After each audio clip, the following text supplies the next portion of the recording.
Social media में खबर बहुत स्पीड से प्रचारित हो रही है। मेडिकल काउंसिल ऑफ इंडिया ने बाबा रामदेव को सीधा 1000 करोड़ का सीधा लीगल नोटिस भेजा है और मानहानि का एक दावा किया है, क्योंकि उन्होंने कुछ दिन पहले अपनी योग कक्षाओं में सीधा कहा है कि एलोपैथिक दवाई से मरीज ज्यादा मर रहे हैं, कोरोना से कम मर रहे हैं। यानी कि एलोपैथिक सिस्टम को उन्होंने एक तरह से बिल्कुल दरकिनार कर दिया, और वो भी उस बाबा ने कर दिया जिसकी शैक्षणिक योग्यता 10वीं पास भी नहीं रही होगी, और जो लंबा रिसर्च एम्स जैसे प्रतिष्ठित संस्थान जिनमें इंटर्नशिप के लिए और यहाँ पे काम करने के लिए विदेशों के भी MBBS ललायत रहते हैं, तो सिस्टम पे ये उनकी पहली चोट नहीं है।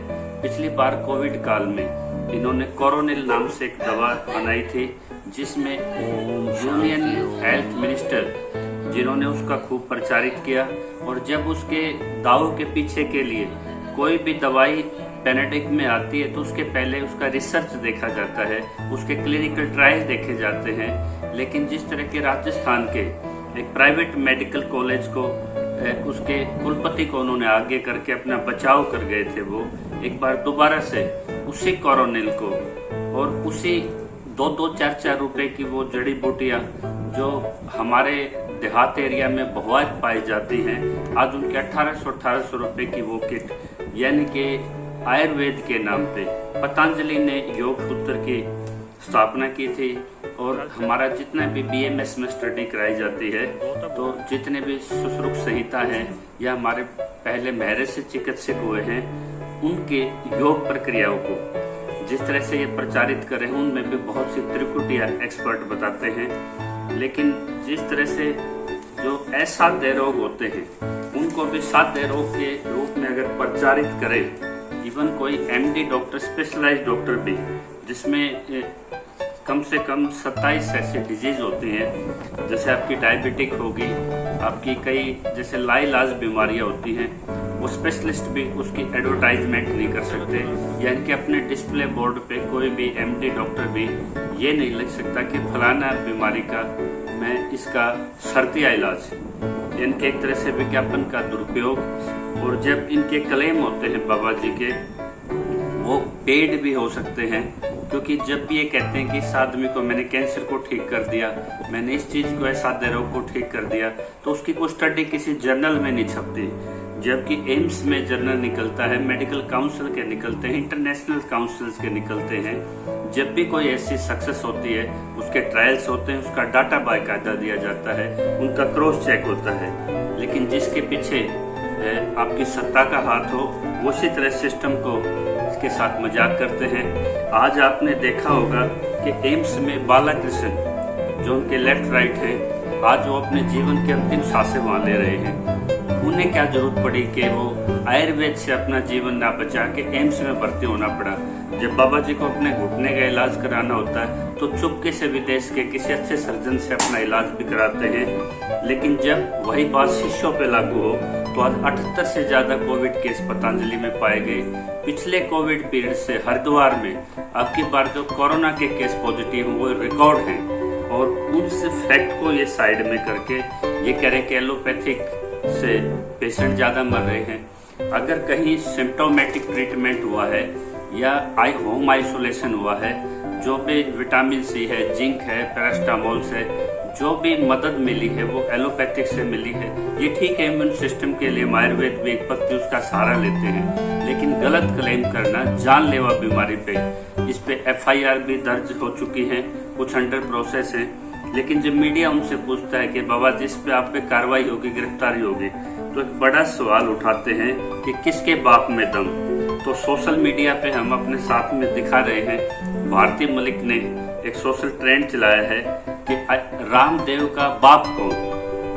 तो रामदेव के बाप की तलाश की जा रही है आज कि किस बाप के दम पे वो वायलेशन कर रहे हैं। श्री राम लागू, हमारे साउथ के एक डॉक्टर होते थे, MBBS थे, उन्होंने च्यवनप्राश की ऐड की थी एक बार, और उस ऐड में गलत क्लेम उनका आया था, उसकी वजह से उनका लाइसेंस निलंबित कर दिया गया था। तो आज जितना बड़ा सिंडिकेट चलाते हैं आयुर्वेद के नाम पे, तो क्या वो किसी कार्रवाई से या इस जो कोरोना में जो हमारे हेल्थ वर्कर्स हैं, क्या उनका सीधी तौर पे ये अपमान नहीं है क्या? राजीव दीक्षित भाई का बलिदान, वो मिस्ट्री आज तक अनरिजोल्व है। आप कुछ आयुर्वेद के एक्सपर्ट, इतिहास के एक्सपर्ट के साथ सूचनाएं लेके आप माउथ पीस बन के, प्रवक्ता बन के भारत में प्रसिद्ध तो हो सकते हो। आपने दो पैसे में और आपने फ्री में भी प्राइम लोकेशन पे संस्कृति स्कूल के नाम पे कितने लोगों की जमीन हड़पी होंगी, कितने लोगों को डोनेशन के नाम पे आपने बेवकूफ बनाया होगा। लेकिन जब पूरा देश महामारी से लड़ रहा है और नई नई खोजों पे और नई नई डिबेट्स हो रही हैं, अलग अलग हेल्पलाइंस, मोर्चे बन रहे हैं, तो मेडिकल काउंसिल का इस तरह से उनकी जवाबदेही फिक्स करना, चाहे वो FIR से हो या मानहानि के एक बड़े लीगल नोटिस से हो, वो वाजिब नजर आती है।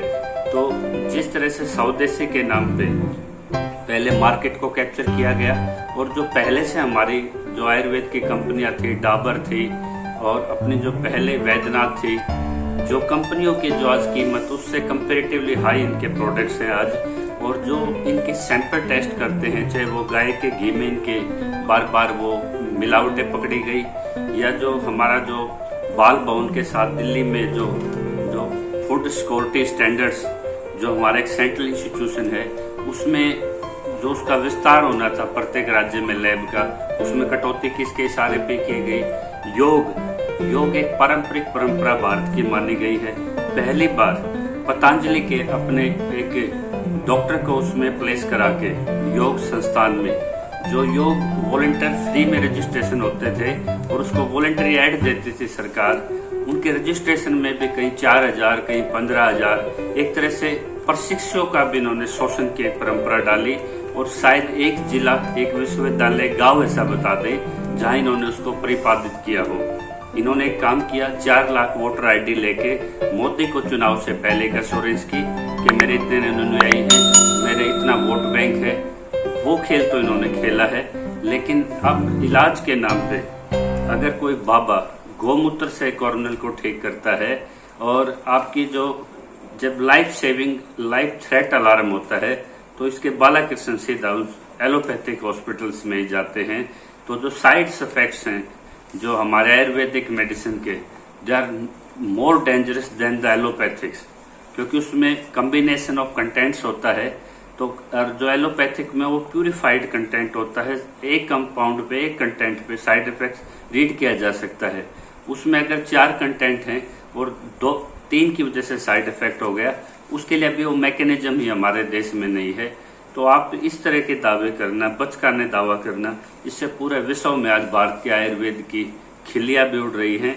और जिस तरह से सरकार ने इनके आयुर्वेद को व्यवसायीकरण का एक खुला मंच दे रखा है, इस पे आज समय आ गया है कि वो इस पे पाबंदी लगाएं। और जैसे आज मेडिकल काउंसिल ऑफ इंडिया काम कर रहा है, वो कोई भी स्वतंत्र फैसला, FIR या कोई प्रतिबंध लगाए तो उसमें सरकार कहीं हस्तक्षेप ना करे, ये आज जनता की तरफ से आवाज आ रही है। इस वीडियो ब्लॉग में आपके सजेशन, आपकी राय, जो भी आपको अपने सभ्य कमेंट्स लगे, वो आप अपने नीचे हुए को कमेंट्स बॉक्स में जरूर दें। और इस चैनल को जो इन्फॉर्मेटिव हम आपके लिए लेके आते हैं, ये तभी आगे हम कैरी फॉरवर्ड कर पाएंगे जब आप लोग ज्यादा से ज्यादा इसको सब्सक्राइब करेंगे। और हमें आप आइडिया भी दीजिए कमेंट्स बॉक्स में कि हमारे नेक्स्ट फोकस इश्यूज क्या होने चाहिए, ताकि हम और बेहतर कर सकें। जय किसान।